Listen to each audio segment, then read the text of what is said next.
radio show with your host, Lonnie Clark. We stand together and accept that we now live in a world transformed by Fukushima. Monday, Wednesday, and Friday from 8 a.m. to 9 a.m. Pacific Standard Time here on UCY.TV radio. We relentlessly engage every ear that listens. We expose and confront the complete lack of accountability for the nuclear industry. Consider social engineering programs who view our bodies, minds, and souls as assets on a balance sheet. We discuss vital current issues, interview activists, and engage our audience in an effort to allow all voices to be heard. The Age of Fission radio show creates a venue that all will choose. We encourage our listeners to reclaim their power and their courage to take action and save our planet from the ravages of greed and indifference. Our actions matter. Every voice matters. We remind our listeners that happiness is resistance.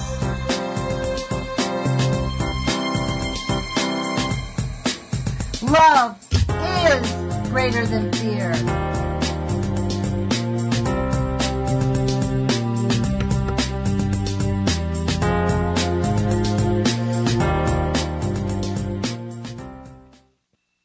Good morning, UCY.TV radio listeners. This is Lonnie Clark with the Age of Fission radio show. Thank you for joining us. Today is May 24th, 2017. It's 8 o'clock in the morning here in Eugene, Oregon. Thank you for joining us, and thank you for sharing our station, helping our station grow. This is the one station where you can get a variety of shows, and really the only station where you get two shows that really highlight the disaster of the nuclear industry. And I'm speaking about Libby Halevi's show, Nuclear Hot Seat, which is a don't miss, and mine. And I want to thank you for joining us. Today we have a returning guest. It's a woman who contacted me about an issue that I really was not very familiar with, Erika Dugan. She is a mom, basically, primarily, who basically has suffered from the health effects of living in a community in Tulsa, Oklahoma. She's a well-connected journalist who was a little bit surprised by the response of her industry to her plight. So thank you, Erika, for joining us. Sure. So I guess on your show, we're the example of what can happen if you have health consequences and then you end up finding how they relate to an industry or something gone wrong in a city, and you know how that can happen to you. I think that's maybe your interest in my family and how it relates to what you speak about in general. But basically our specific circumstances that our oldest child got sick, couldn't get better. We followed the guidance of the medical industry to figure things out with that, and while we were following it, another one of our children became sick and couldn't get better. The other child was born with sickness, got a little bit better, then got very, very ill and continued to stay ill. And then it went on to myself, to our pets, and my husband does have some findings too, even though he spent a little less time in the house than we did because I had a business out of the home and was juggling kids. And we ended up eventually finding, first we found a diagnosis for the four of us and started treatment, and then didn't progress on the treatment like they'd like us to, ended up finding exposures, and those related back in some ways to what we all had, and in some ways not. So that is where we ended up with. And of course, when you bring the pets in, you know, there's only two things that can affect everybody and then affect the pets too. It's your food and your air. Well, I guess your water and your air, because you don't eat the same food. Or we didn't feed our pets table food. We fed them, you know, dog food. So it only could relate back to the air and the water. But our testing and our findings in our home showed that there was two chemicals in our city water that experts felt severely affected us all. And those chemicals were bromo, dichloromethane, and chloroform. And with how that came into our home, our line, not just our home, our community's line, is debatable. There are talks about how they use chlorinated products that cause those things to ramp up. There are talks about how industry brings in inorganic and organics into the line that causes those things to ramp up. So that's the gist of it. And I think what we were going to talk about today is how when you find those things and you get to that truth, you think that, the truth is supposed to set you free. But in these kinds of instances, the truth often causes you to fall and be more and more marginalized, which means that basically your situation is not so important, and you're really you become insignificant. And why would that happen to you? And why would you feel that way? I guess systems and government entities need to keep public confidence, and they need to keep public confidence in order to keep order. So I guess that's why you then have to become marginalized with this truth that you found, because, that truth is a pretty scary truth, that, your neighbor down the street has cancer and the next door neighbor next to them has cancer, and the guy on the other block that suddenly died of a strange lung cancer that popped up might not have been because he smoked 25 years ago or whatever. And so those things start coming into play, having questions, and that, causes a lot of friction and can mess with public confidence. So I think that's why you become marginalized. But I guess we could talk about today how that's done and how that affects you, and how you don't get the health care you need, and how you don't get the services that you worked for, that you paid for, that you thought you would have if a disaster occurred. And so I guess that's what we were going to talk about today. Well, I'm really sorry to hear you. I know I asked you to synopsize all of that, but that's a pretty heavy burden. I mean, you guys live with this, and it sounds like that it's not just you that's affected in your former community. It was many of your neighbors that were affected. And when you reached out to City Hall, I mean, this is the thing, is there no champion of truth in your state, or anyone that's willing to speak out and say, we need to to find the source of the contamination? First off, in your little synopsis, do you guys know directly where the source came from, or do you have a good, strong idea where it came from?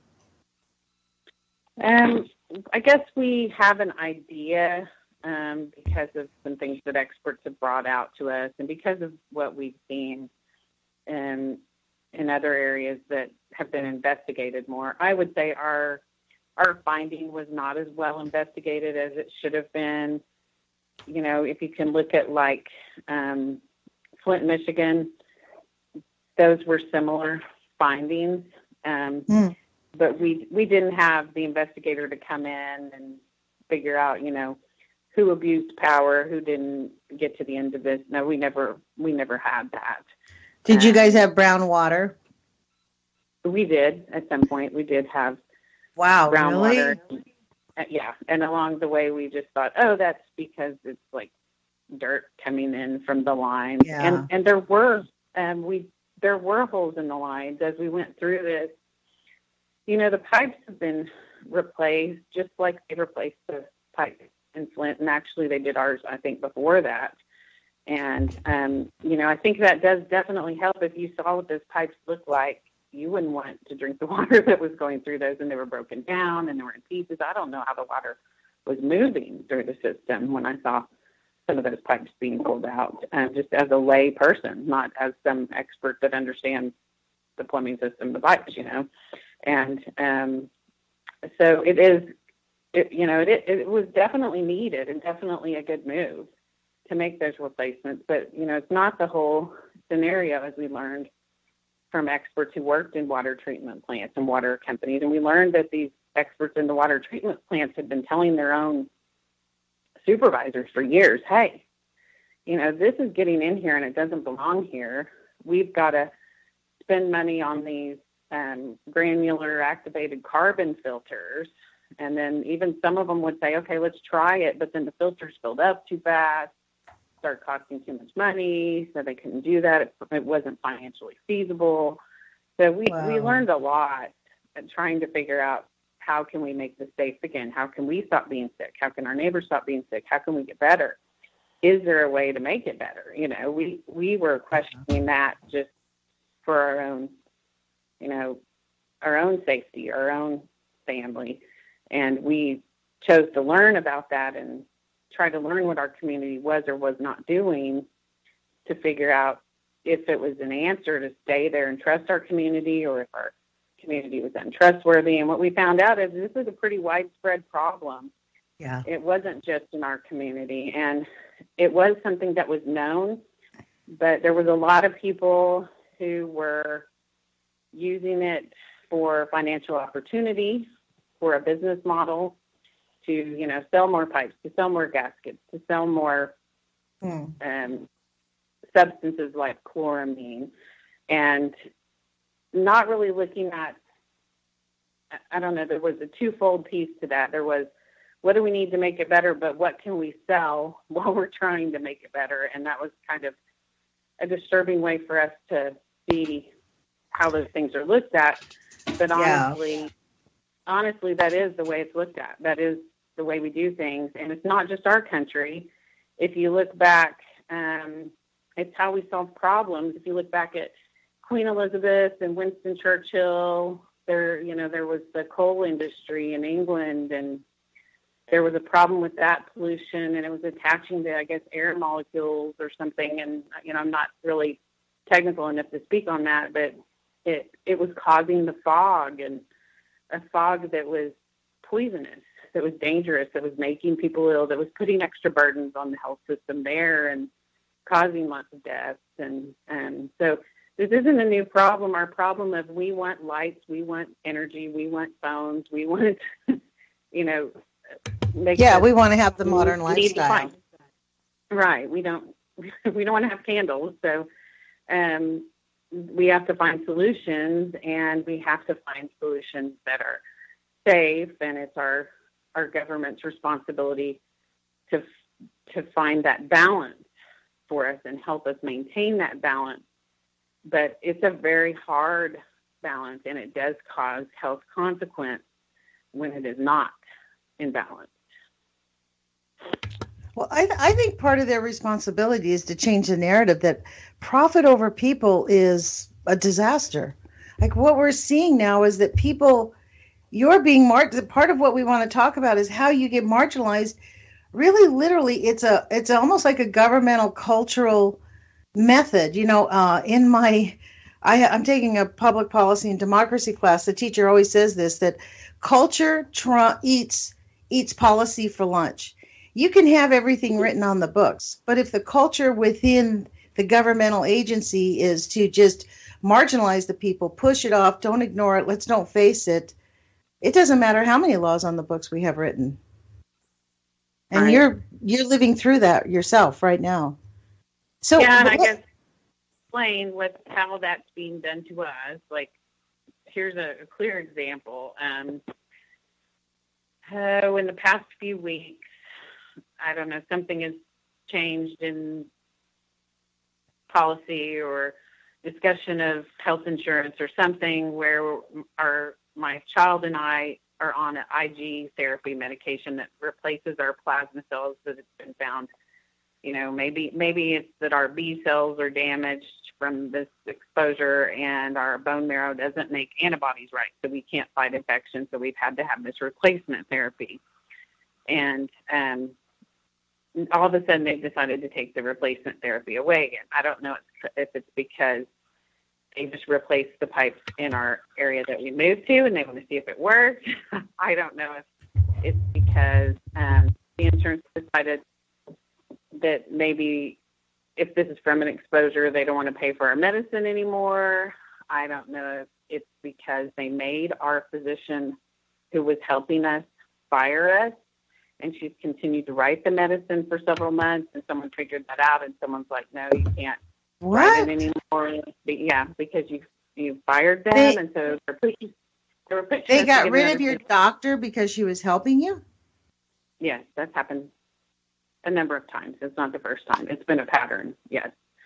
And she was actually speaking up and saying, yes, these things are happening. Yes, this is true. You can't minimize it. And so then she had to get rid of us. And they tried to twist it and make it look like it was our fault. We did something wrong. That's how the marginalizing happens. It's the pattern that we've noticed. And sometimes even when we finally get someone to help us, in order for them to help us, they also have to ding us in another way. In her instance, I know that the insurance paid her to help us and then took her money back and told her. And, of course, I wasn't able to find this out from her because she has a contract with the insurer and she wasn't supposed to tell us, anything like that. That's part of their contract. But from some of her staff that was leaving the office, I guess, because they're not there anymore, but they told us that her payments were taken back from the insurance company for us. And if she did not give the payments back, they weren't going to pay her for any subsequent patients. So, this is the kind of thing. Why would they? What's the penalty? Because she was being honest and open? Is that why they didn't want to acknowledge it? It sure feels like that. This is actually collusion with the insurance companies also, not just the perpetrators who are creating and putting pressure on local governments. It also comes through medical care for providers. Well, and so you see why, these same things that are on the forefront in our country anyway. And now you can start to see why, because the trickle-down effect for this big problem of needing to have resources, natural resources, energy resources that are clean, that are good, trickles back to if it's not clean, if it's not good, it affects the health system, their costs, how much it costs to take care of the people, what they need. It affects the school systems. It affects the work systems because you're missing work, you're missing school, you're needing services at school that the school then has to provide. So, you can see how those are the main items on the forefront of our country, and you can see why and how they trickle down to each other, the old economics model, and how they relate to each other, and why they're all very stressed.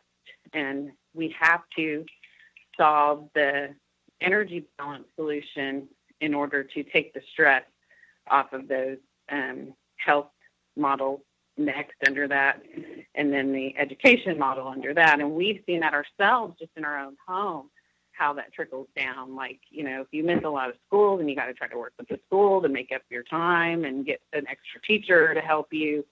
And it's because of the illness, and then what you spend out of your own pocket to keep insurance, to make co-pays, to make deductibles, and realize reaching, so we've seen that in our own home model. Not to mention how this has become so widespread and affected many families. And then so that those models have trickled over to the insurance models, the health system models, even our hospital models. And the good thing I've seen out of this, even though it's been so devastating, is an oil man and banker has recently stepped up to give you faith, Lonnie. A man by the name of George Kaiser, there's an article in the Tulsa World last week where he actually spoke up and he said, when are we at the bottom? Have we reached the bottom? And he even says you need to start taxing the oil and gas industries that are taking out so that they can put back. And he explained how we gave them tax breaks and they were our biggest industry. And, I don't know if that's what actually caused our specific upset, but there are experts who say it is. But the fracking, from fracking. Well, that's what experts say, but, I don't. They never ran mine all the way down like it should have been run all the way down to tell me that. So, but I did find it very interesting that he is a well-respected member of the community, has been one to give back to the community. I know that they we do nice things like, put a big fountain in the city, and Yeah. not just put the fountain there, but give the endowment to run the fountain Right. for like a century, Yeah, So to make it work. They've been good to understand. You can't just put this here. You have to make sure it will always work, So I found it very interesting that he actually stepped up finally and wrote a letter, and the paper even published it, because we talked about that, how there have been other sides that the paper decides that it's dangerous for them to publish. But in the paper even published that he said, hey, it's time. It's time for the energy people to stop taking all the breaks and letting everybody else have the suffrage. And it's time for us to, if you're going to go through and do this, then you need to put back into the systems. It's kind of like the old cigarette companies, when the blame started coming through, then, hey, we need you to put in, and we need the people who are going to use you to put in. So it's kind of that scenario I'm seeing play out that I've never seen before. And I find that interesting and hopeful that might take some of the load off, because what we still face with here, we've got the medication taken away. And when it was taken away before, our child quickly got into a life-threatening state, and it felt like the system was still trying to say, well, we, replace the pipes so these people are better. So they let her suffer in the life-threatening state until it was very, very life-threatening, to the point where she was in, respiratory distress. And we had to find a doctor that would hospitalize her. And but then still they came at us in the hospital with a different group that, tried to minimize things in the record as we got her through that. And then we did eventually get the IG therapy back. Now here we are again, they're taking it away. And I don't want to go there again. And there are consequences to your tissue, your bones, when you're a growing child, when someone lets you get in that state that she's never gotten back out of. And they want to risk putting her there again. And she's only 11 years old. Oh, my God. And that she has thankfully lived to be 11 years old is how we have to look at this, I guess. But yeah. So that we took her out of state just a few days ago to try to get an out-of-state provider to give her medicine back, and to get her another specialist, because we did have a letter from her most current primary physician that said she is in urgent need of an immunologist, she is in urgent need of a cardiologist, of a rheumatologist. He wrote us those letters.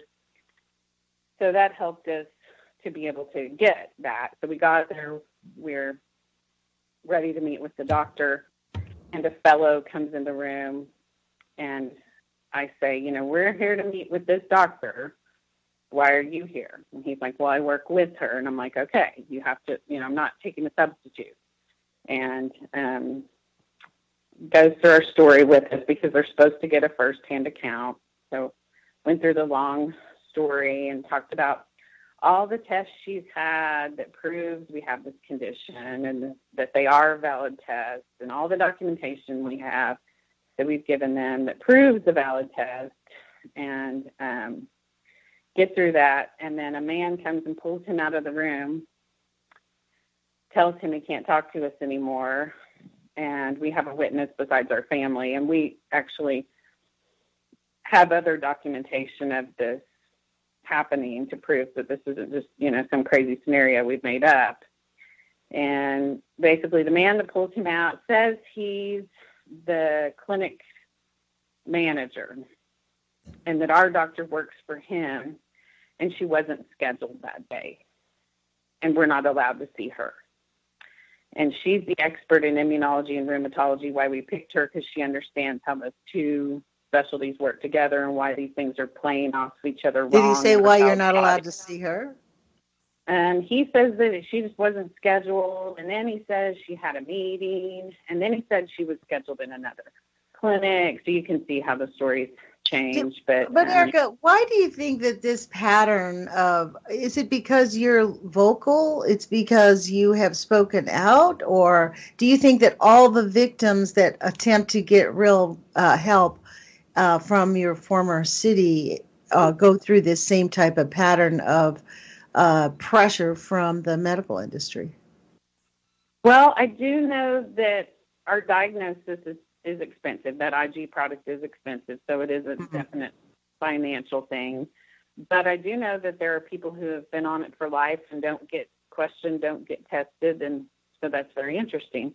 There is another family from Oregon. Well, I think they were actually from California or Nevada, but they ended up in a scenario like ours after they found mold exposures in their home. So there's something with this environmental exposure, and the healthcare industry doesn't want to cover it, or the insurance industry or something. There's something there, because there's a family with our same underlying diagnosis, which is a primary immune deficiency, that ended up in Oregon looking for specialists there after this same scenario had happened to them. I don't know if like their medicine was taken away or just their care or what, the specifics, but they ended up in Oregon looking for another specialist, and their children were taken from them by child services because they were met with a false accusation of that they were taking their children to too many doctors and they weren't even sick. And is my understanding of the case. I'm not an expert on it, but and you can find that was in the media in Oregon. Wow. The children were. I think I remember seeing something about it, but they were related. Now, were you in contact with them? Have you ever reached out to them? Actually, we met them. They were a long time ago. We went to a conference to learn about our diagnosis and learn about the treatments before we put our children on this treatment. We were going to make a decision for them to have cells replaced in their body by donors, and we just felt like we needed more information before we made this decision for them, for their lives. And we went to the conference to learn about everything about it and make sure that this was true, make sure that they had the right thing for us, and talk to other families. And we met them there, coincidentally, because there are a lot of people who have like one or one child, or maybe a parent and a child, but there weren't a lot of people who had multiple children with this diagnosis. And we've met, I would say we've met a handful over the years, but there's more people that are like, my one son has this and my other daughter has the little things, but, so we remember this family because they had two children that were very affected, just like ours. And they ended up being on the Extreme Makeover Home Edition, and the Extreme Makeover guy came in and remade their house and tried to make, all like their air system safe. And we were very interested. We're like, that could we make changes like that? Is that what we need to do? So yeah. we were very interested. So I was actually, when this new doctor had us look for specialists, I was actually looking for a specialist in some of the states where I knew I had support, where I knew I had family. Right. And I Googled, immunology specialist in Nevada, and I was, and I came up with this story, and I was just disgusted and sick at my stomach. I showed my husband, and we were just both, oh my gosh, this is like what's kind of happening to us. And this happened to them after we met them, and we never knew. We missed it. We missed this media. We missed this story. How awful. I mean, if we could have told somebody, we know that it's right. They really have this. Why would they go to the conference? You don't get any money for paying to go to the conference. So, right. Just crazy things like that show you that this problem is more widespread, but we aren't all able to talk to each other forever. We're all just this is why they keep us. This is why they don't report it. This is why no one talks about it. Like, this is why I'm very, very grateful to have this radio show, because I am on 5 days a week, and I want to give voice to activists and to people who are victims like yourself, because you're sort of like me. I'm not really an activist by nature. I did this because when I realized how catastrophic Fukushima was, I'm like, wow, people need to know. I kept unpeeling the onion and have realized, and in fact, that's why I'm talking to you. I realized that it's not just nuclear. Like, I came into this thinking that the nuclear industry was out of control. It's the whole industrial complex that we've developed. The medical industry is collusive, as you know. The food industry, I mean, we are way off track on how major systems can be run. There's no accountability for the polluters or for the people who perpetrate harm. Like, your family is how much money have you put out just trying to go find doctors? I mean, you travel to another state, you're reaching out to people, you've occupied your whole career has probably gotten sidetracked because of all the illnesses in your family. You're a journalist by trade. But yet, Yeah. you have to take care of your children who are catastrophically ill. I mean, in order for them to grow up and they can't just go to school and you can just go to work. This is sidetracked so much. This is the thing where I think we need to change the conversation and reframe it. Economically, denying the harm that these pollutants cause is far more costly than any of the profit that they're going to make. Think of how much productivity we would have if all of us who have been affected haven't had to deal with all of these things. Right. And our laws are supposed to protect this, but yeah. So well, that's what I mean. Culture beats policy any day of the week, because really we have laws. I mean, we have laws that should snap them right into place, and penalties should be had, and people should just be doing it. But as in your case, you couldn't even go see your doctor. You went to go see a new doctor, and they kicked you out of the office. That's an outrage. We were able to meet with administration and really talk through things, and we were able to see that doctor, but we still left there without the medicine. We were, basically told if we relocated there in the next 6 to 8 weeks, they would probably write the medicine, but I don't know that they would treat her other infection that was on board. So we come back to our family table and say, if we could relocate there and make things better, and we're sure, let's do it. But then we're like, I'm not sure. And, and then look at this Oregon. Look what happened to the other family when they did relocate to Oregon. Then the system came against them and took their children. But they got them back to end that story. They did get them back. But how awful, how traumatic, how wrong. And the wrongness of that was never made right, it looks like to me. I even talked to their attorney group, and what they told me was basically that state does not like, your state that you're in, I guess, does not like that diagnosis. And so they fought to get the family back out of it. They don't like the diagnosis, so they take your kids away? I was like, and how does this happen? Do you understand the ignoration of that statement?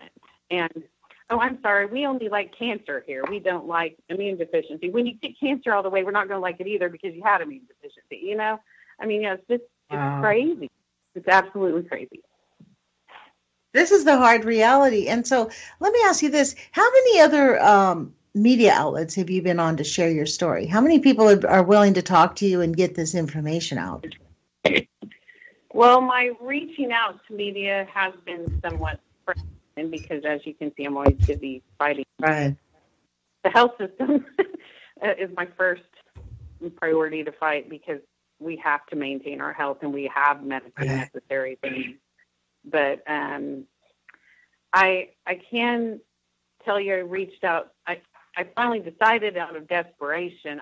I would put that last because I am a media person and I would never want to use the media for a personal situation.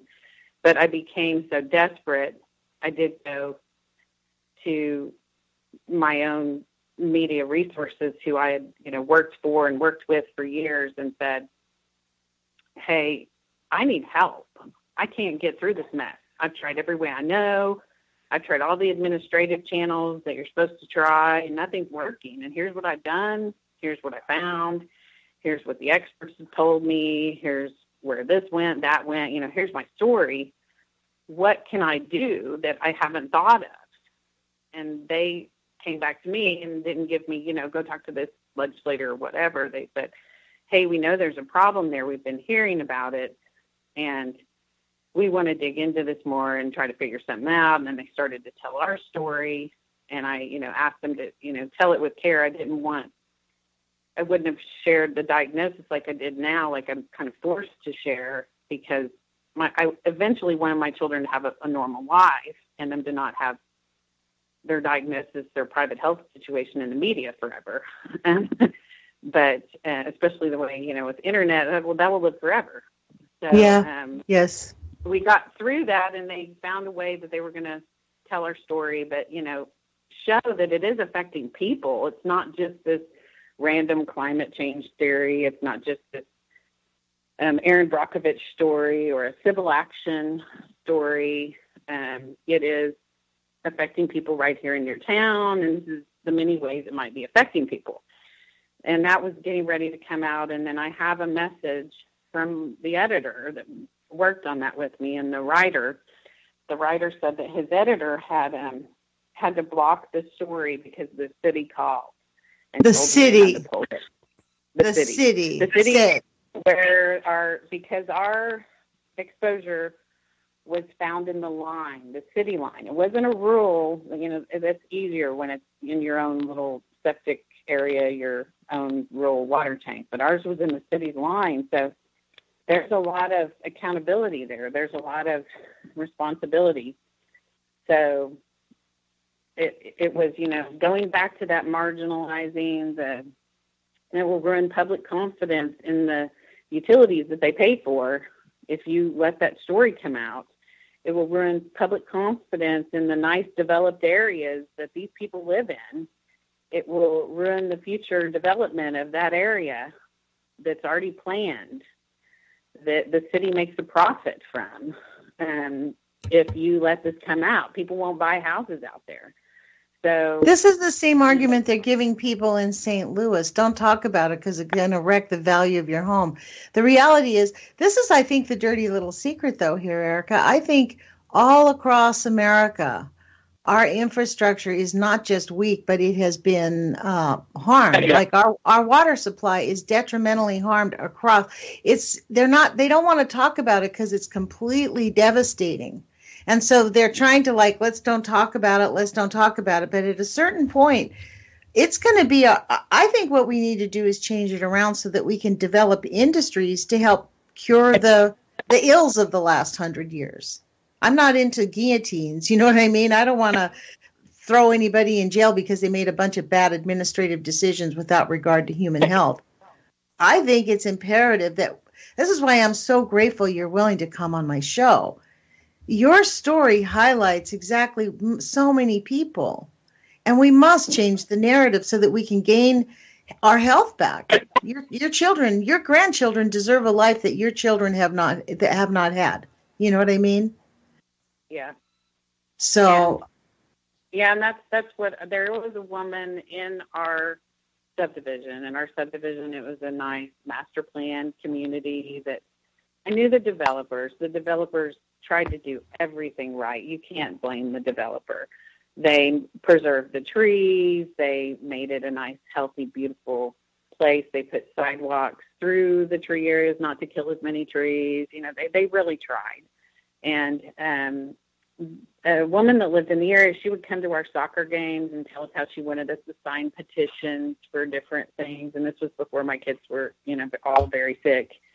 And she would talk about, little political disputes going on in the legislature that honestly none of us knew what the heck she was talking about. We're like, what? And she's like, would you sign this for so-and-so? Well, then when this real problem hits our neighborhood that she lives in, I go to her and say, you're connected. You've brought all this stuff before us before. We never know what you're talking about. Can you take this on? And she said, no, because that's my house, my property value. I don't lose my property value. And I looked at her and I said, you would rather lose your children's cells, and than your property value. And you would rather watch more and more people, this person's been affected, this person's been affected. Look, And she's like, I know. And even probably her father was affected, and probably her sister-in-law eventually died because of this. And I'm like, and you still worry about your property value. And even in Oklahoma, we had the law that came in over buildings falling down, over earthquakes, and then they related it back to the fracking. And that case shows where things have been leached into the water. But the detriment of the buildings was what was important, not our bodies, not ourselves, not what's happening physically to us, not what's putting pressure on the health system, what's putting pressure on our school systems. It was that someone's front fell off of their building. That was more of a concern. Wow. So, yeah, that's been our focus. Well, this is the thing. I think part of what's happened with our government at every level, the city, state, county, federal, is their whole goal. I mean, this is why we have a president who believes we can run the country like a corporation. That whole goal, they are very focused on making corporations strong, protecting corporations. Like the idea of protecting human health over corporate profit is really an unspoken no-no. No one says, oh, we're not going to, nobody will openly say we will protect corporate profit over human health, but that is 100% their actions as you live through this every day. Yeah. This is a shock. I mean, is there any pressure in your little local town? I know you guys have moved, so do you get support from your local community when you talk about this, or is it a different attitude now that you've moved a little bit? Well, we moved from a town that was totally hiding it, that nobody knew at all what was going on, to a town that is a college town with both conservative and liberal views. So there's a lot of dialogue, and that has been nice to live amongst, that you don't just feel like you're the one person on the island that's like, do you not see what's going on? You know, and there is a lot of dialogue. And I would say there's probably, in the town that we live in, that's a college town, I think there's probably more dialogue for do something, realize all of this, like you're saying, and do something. And I think that the direction this is going to have to go is, and what's so alarming is, we're going to abolish what the EPA was doing. It seems alarming because then that can just get worse. But, you know, if we could figure out, there is science that shows how we could clean our resources better. Yeah. How do we start using that? Make that an industry. Yeah. Instead of going back to our old things that aren't working, you know. We have research studies that our government has paid for. The data's there. The information's there. Let's put it into use. But I understand at the same time, I am sympathetic to our government. Is we can't have a crash of the industrial industry. We can't just, you know, stop the lights from working, stop the gas from being ready for the cars. So I do understand that they have a delicate balance to deal with, but they've got to confront. I mean, you can't just be pushing people aside, marginalizing them, not treating them, and waiting until they're bad again, but you're asking the industry that's going to have to pay for their care to stay when they're bad again. You know, so we've got to get some of those problems through there, where the families are able to tell the truth versus some little minimized information in a record that the family doesn't even have access to correct or say is right. You know, we came up with this electrical, this data. I'm sorry, I'm losing words here. I'm getting a little exhausted. That's all right. You know, the EMR record, the electronic medical record, but there's no way for a person to say if the information is right in there. You know, you meet with this person, they write about your story in there for 15 minutes, and you can't say if what they wrote was even right. Right, you have no input on what they actually. And then sometimes this happens as a journalist. You know that sometimes the person who writes the article will actually do a really great job, and then the editor comes in and chop, and somehow a big meat of the story is gone. Yeah, I never So, thought of it that way, that it's that same thing where you don't get to check the facts as the person that they're writing the story about you. But it's like that. But this is your health. This isn't a story in the media that's going to go away. This is your life. This is, right. Your health. Well, it's different. You should have an opportunity to check the story. Well, we have a right to life, liberty, and this is what Dr. John Goffman says. These technologists, they have taken away our right to life, liberty, and the pursuit of happiness. With this type of behavior, he puts out a position that we need to object and file lawsuits on this. This was in the 70s. This is why they basically shunned him and put him out of the nuclear industry and demeaned his work, because he spoke very clearly about this is our basic civil rights to live in our country with clean water, clean air, and to have a responsive government. Your story speaks about just your struggle just to get medical care. Forget all the other stuff. To be clear about that, that struggle. If I try to tell you, where did the marginalizing come from? We did not find the relation to the exposures, did not find the exposures themselves until after we had already been being marginalized by the healthcare system. It started in the healthcare system. It started with, why is this family getting sick over and over again? And I know that your listeners can relate to this when this happens to them now, because it's become more widespread. You start getting let's blame the patient, blame the victim, like we talked about. Oh, it's your fault. You're not eating the right foods. You're not exercising enough. You're not drinking enough water. You must be eating trans fats. You must be doing this, doing that.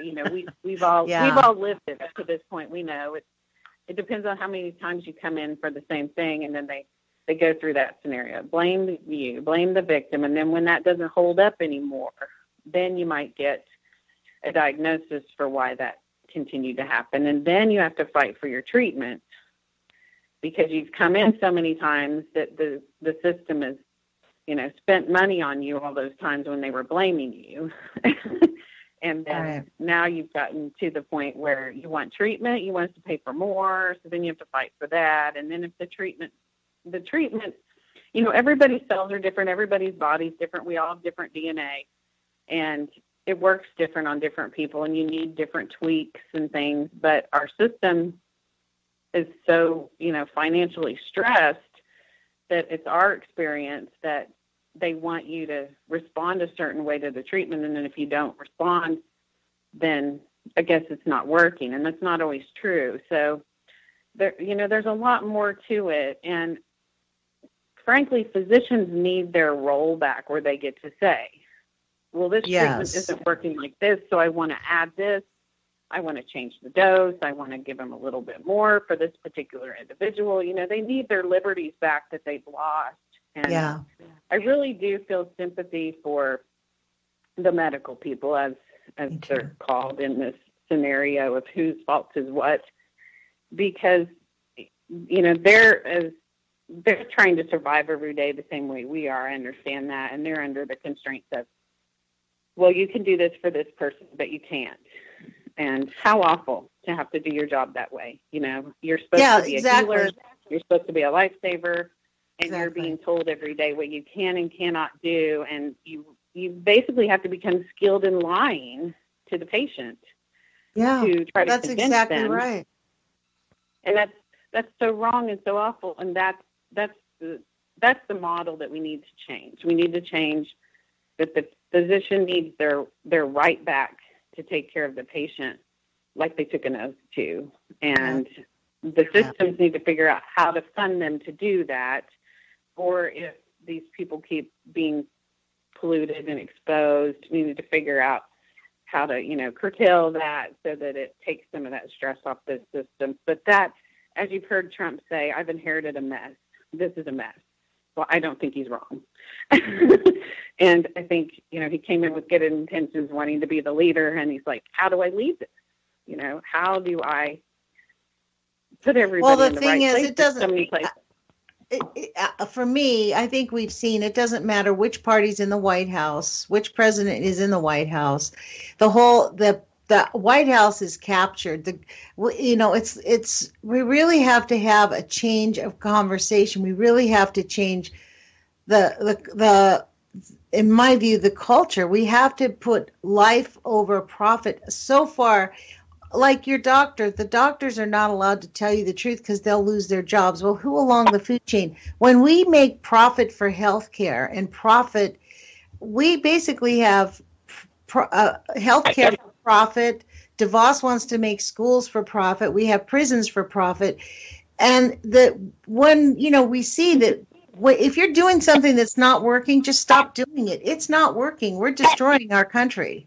And not just our nation, we're destroying our land and the people on it. So, I think it's very important. I encourage everybody to get actively engaged at the local level and at your city level and at the, federal level, because we do have a government. We can pretend it's not there and we can say it's really bad, but we have something that's a structure somehow.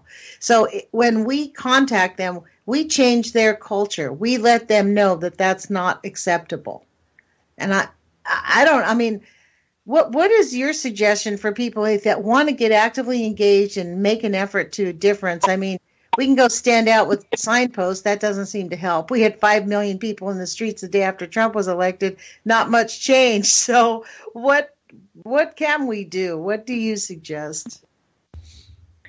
Well, I think we have to write letters and tell our stories. We have to speak up for those who are being marginalized. Right. And speak up for those who we see that are continuing to be sick, and tell their story for them, because they're so caught up in surviving and trying to stay alive. If you're one of the lucky ones that's not in that scenario, I think you have to say, hey, my neighbor has had this, and this, and I know they're good people. I know they didn't do anything wrong. I know they don't have behavioral problems. Something is wrong here. I need you to fix it. This is what I'm seeing in my community. I don't see that, putting this new pipeline through here, reactor, will help. And this is why. This is why I think it won't help. This is what I've seen, because they're just getting the side of the professional lobbyist or whoever. Right. That says, well, it's kind of like what's happened, President Trump allowed the pipeline, the Dakota Access Pipeline, to go through. He's asked XL to bring the pipeline in. The Keystone Pipeline will be here. There's a whole bunch of routes of pipelines. But as we've seen, in less than the 4 months that he has been president and signed that thing into office, there have been several leaks, along the Dakota Access Pipeline. And it goes again to the same scenario that caused your problem, is that corporations can run their businesses without regard to human health. And so they can create leaks, they can create spills, they can put chemicals in, and nobody's really holding them accountable. But think about that, all the technology we have. Right. And you couldn't put some kind of pressure sensors in those lines to know that the leak was coming, or, those are things, but that would cost more money and you would lose more profit. But those are things that but let's get back to our science and our technology of, we've spent all this money to develop these ways to do things, and are we using them? And that brings back the one point. Process? We do have solutions. This is the thing that's the most frustrating. Even in the nuclear mess that goes on, a lot of these, we do have technology and solutions that are being suppressed so that they can maximize their profits, and the collusion from our elected officials along the road. Like even your city council laid a heavy hand on your local station to suppress the story that you gave. This is, we are really at a crisis time where we really have to be much more vocal so that our voices and our sanity are more vocal and louder than the insanity of the people oppressing us. I don't know if we have any other choice. Our technology is that we have new cars that are going to be able to drive themselves, but we don't know when a pipe's going to bust. Right, exactly. We don't know when, and you can watch the BP story, all the employees were telling higher ups, hey, this isn't safe. You've cut a corner here. That's right. It's just an example of how that might happen. But you know what I am proud of is that our country is letting that story come out in the media. It's not being blocked anymore, because I think those things were happening and they were blocked. And our media, who's supposed to always remain objective, was allowing corporate to block that. And that's not American. That's not the country we've celebrated and we've loved our lives to have that. So I am proud of that we did tell that after they went ahead and went through and did the pipeline that there was a leak, because we could have just not told that. Well, I think that, the American spirit, I mean, this is the thing. I think that's why fundamentally that people do rise up, because in America, every American has a sense that we have a right to free speech. Now, the Unpatriot Act may have tried to, withhold how much we can talk, but people are finding ways to get out and speak. And I think that speaks a lot to our American character, because most Americans, I find, are very willing to speak out, say their truth, and frankly, most people want to get along. Like, it doesn't matter which side of the aisle, how you think we should face economics. Most people want to get along and want to cooperate. And I think once we really face these issues, that we will find a way to get the solutions out. And I don't know. I have to say, we have 4 minutes left, Erika. I am very, very grateful that you hung in there for the full hour and really are willing to share your story. I hope in 6 weeks or so you can come back and update us on anything that might have happened, or feel free to come back, because I think it's very important. Most people do not hear about the plight of the people that in the heart of our country who are suffering severe medical conditions because of, like you said, oppression from the corporations. Yeah, and I don't know, what am I supposed to do if I don't continue to fight the system and get her another doctor again and again and again? Am I supposed to take her to the utility office in the city where I was and say, here, my child's sick and you've blocked every doctor. What are you going to do with her? I mean, wow. It's not a solution. It's not a solution, and we absolutely need solutions. And I know that our government isn't moving on solutions because they're hard. And I do have sympathy for that, but we need to remind them to go back to all the research and the science we have and come up with a solution, and tell them what's happening in our communities and tell them why. And you're doing a good service by trying to do that with letting people have their stories when they weren't able to have them. Thank you. I think it's really important. I have this phrase I read a long time ago: responsibility looks forward, blame looks backwards, right? So we want to be responsible parties. I'm not interested in blaming the system or, sending anybody to jail, but I think it's very important that we reset the conversation into, okay, we've created this big mess in the last 100 years. Let's make billions of dollars creating new industries, solving the problem. That's our mission in the next next 2 centuries, if we get to make it through the next 2 centuries. So you've been listening to Lonnie Clark with the Age of Fission radio show with Erika Dugan out in Oklahoma. And we really appreciate you sharing this radio station. Thank you, Erika, for joining us. I really appreciate it. Thank you. Put your courage feet on, you guys. Take some action. Lean into it. There is something that you can do. Every voice matters. We need everyone. We are in a critical time. So put your courage feet on and take action. Talk to you tomorrow. Bye-bye.